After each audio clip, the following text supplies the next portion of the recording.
Hello YouTube, welcome back to the channel. So this is the second of a couple of mail days that'll be coming up over the next couple of weeks. This one is the PWCC. Basically, I grabbed some stuff that I'd been winning from the vault the last couple of months, grabbed it and had it sent over. So let's have a look and see what came in from the mail, so to speak. So we're going to start off with a couple of football cards. We got some Favres. So we got a shiny one and then an autograph. So first we got this one from 2004 Bowman Chrome. So this is the X Factor. PSA 9, because you can usually get this stuff pretty inexpensively. This is a numbered one. So these are numbered to 250. You can see the little inventory control number deal there.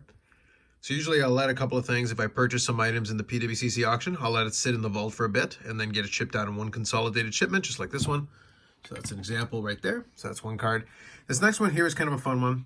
It's funny because I watched a couple of different YouTube videos from different podcasts and stuff, and they were talking about Beckett and, you know, kind of wistfully thinking back on the heyday of Beckett. And we kind of have a little bit of fun on the live stream making fun of Beckett the way it's become. But I'll be blunt. When it comes to the grading side of things, Beckett's been kind of garbage for a long time. So it's kind of funny to me that people wistfully think back to when Beckett was relevant. But at the same time, like, their product is not very good product. And I'll use this as an example. So adding to the Favre side of things, here we've got a Beckett 7.5 here with a 10 autograph. Now this is 2006 Turkey Red autograph, so this is the black variant. So it is a sticker autograph, you know. I don't do too many in terms of stickers, but this is one of those, so this is top certified. But you can see there, you got a little bit like, I guess like a little fog or basically a little bit of, I won't call it dust because I don't think dust is the correct thing, but you got it here, and then here, if you can see it a little bit. And then on the back, you've got it a little bit as well. But the thing is, it's not on the holder as far as I can tell. I think it's inside of the inner sleeve. Now it does have an inner sleeve for protection, I suppose. This is numbered to 10. So this variant is numbered to 10. It is a nice card, but you can't really see that stuff. Like you can see that fog kind of on there. And it is, like I said, I'm pretty sure it's in the inner sleeve, but I'd have to crack it open to see. And I might just do that because honestly, the holder looks ugly as hell, especially once you go below the silver and the gold labels on it. So it has 8.5 edges, 7 corners, 8.5 surface. So the damage should mainly be in the corners based on the subgrades and whatever. For the people that love your subgrades, centering is perfect, apparently, which is great. And by the way, this 10 autograph thing here, it looks like it's like a Scrabble piece. Now, I think, I could be mistaken. When I was grabbing the card here, what I noticed is that it had a little bit of a rattle in it. However, I think it's a Scrabble piece up here. It's like, I don't know if you can hear that. But I was like, when you've got moving parts on this, not great. But nonetheless, I like the card. I'm going to leave it in the holder for now. The 7.5, I don't really care one way or the other. It's a PC card. But I just thought it was kind of like, guys, really? And this is the legacy that they're so keen on, you know, preserving the legacy of Beckett. I'm like, whatever, guys.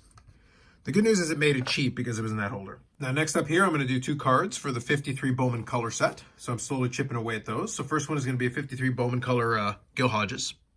So obviously it does have the crease through the middle. It is a 1.5, which makes a lot of sense. Centering on is pretty decent. Usually I do like the image. I like the being able to see the background there with a lot of the old ballparks. It's pretty cool looking. So another one for the set.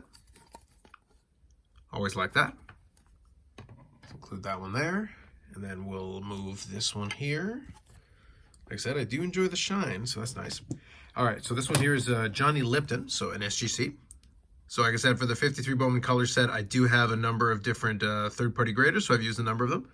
I like that you can see a little bit. You can see the logo on the baseball there. It's a nice shot of Johnny Lipton posing, you know, trying to do a little bit of fielding there. And this is an SGC 4.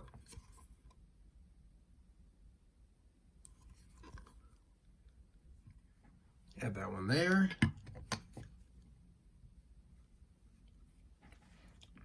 Okay, now we'll move the Favre with the wonderful rattle. Anyway, so 63 Fleer, Brooks Robinson. So we got this one in a 6. It is a miscut because you can see it's got a little bit of white there at the top, but barely. It's got a little bit of a diagonal cut as well, basically. But nonetheless, it's a clean card in the front, which is part of what I liked about it. Also kept the price down. I ended up getting this one for about 20 bucks. Including the buyer's premium, which is pretty good. So another addition to the set. Happy to add that. All right, so next up here, I'm going to take these off, and then we'll finish off with a trio of modern here from the order. So first, for the 1996 Finest Refractor set, we got Jeff Bagwell. Let's pick that one up into 9. These are still very pretty cards. Big fan of that. And I like the Sterling there, subset. So put Jeff Bagwell there. And then we'll do this one. This one I mentioned was going to be one that was included as part of my kind of an incomplete. I don't really want to continue it too much as a player collection, but I do have a player collection of Joe Carter's, and at some point I'll grab out the binder and I'll show this to you guys. But as part of it, I did see this card, and I just thought it was really cool. And you've got the 1998 Flair Showcase. This is the Legacy Collection. This is a row 2, and that is numbered 2/100. And this is towards the end of Joe Carter's career. I think this was his last year. Maybe there would have been something in 99, but this was right at the end of it. So it is him with the Baltimore Orioles, but I do love the design of the Flair Showcase and the Legacy Collection there. It's a great looking card. So that is in a Beckett 9.5.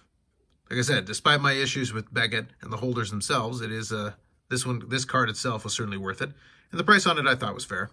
So we got 9.5 centering, 9.5 edges, 9.5 corners, and a 10 surface. So nice card. This would be one where if I have easier access, I would probably just crack this out and put it into CSG. Like I said, the Beckett to me, the holder does nothing for me. But nonetheless, at the moment, where now the holder it's in is fine. Cool looking card. And then we got one more here that is the most modern of each. So we've got from 2018, Topps on Demand. This is Rookie Year in Review. And we've got this in a Mike Baker Authenticated, Certified Authentic. I picked it up because it was Soto. But nonetheless, one thing I wasn't aware of, and I'm not sure why, is that why there would be a hole punch there. But anyway, so this is from their authentication thing that you can do through PWCC. I don't really think it added much in the way of value, but nonetheless, there it is. No reason for me to take it out yet unless I want to put it in another holder, but there you go. You got it with the rookie logo and everything. So it is a Rookie Year Soto. This is one of those Topps on Demand cards, I believe, or yeah, Rookie Year in Review. So it's one of those Topps made sets, basically, that I guess you could get online. Nonetheless, Rookie Year Soto. And this was cheap enough, so I figured I'd pick it up. Some fun additions to the collection. Hit up a couple different versions of the PC. So that's it for this one. A bit of a mixed bag. Mostly some baseball cards. I did get a couple of football cards in there as well. New and old. So we've got a little bit of a mix of all of these. Haven't really added anything else to it, so it'll be quite a while before I get another PWCC order down the line. I do still find some stuff occasionally, again, if the price is right. Really, the platform is less important to me than the pricing and whether it makes sense for the collection. That's really what it comes down to. But you got to figure out and do your own thing. It works for me, and I was able to take advantage of it in this instance, get a variety of different things, like you can see. Quite a variety there. But you'll have to figure out what makes the most sense for you. Other than that, the only other thing that I have outstanding is a PWCC shipment, which hopefully will be coming in the next little while. It looks like it's making progress, so I've been impressed so far, but I don't want to say anything too much until I see if it actually comes through all the way. And if I do get that in, I'll do a mail day for that. Other than that, mail days I think are going to dry up a little bit for a while. There might be one more Ship My Cards one, but that'll probably be a couple of weeks from now, or if at the earliest. So maybe February at some point. Other than that, more videos coming up on the channel. Live streams will stay on at Friday, 8 p.m. Eastern time. We'll keep that going into the new year here as we start rolling in. And otherwise, I'll try to plan out. I may do a couple more collector conversations, similar to the one that I did with Jason from Cards and Comics recently, which has been well received, so I appreciate that. And I'll see if I can arrange something similar to like that going forward here. Otherwise, that's it. Like if you like the video, subscribe to the channel. Thanks very much, and we'll catch you in the next one.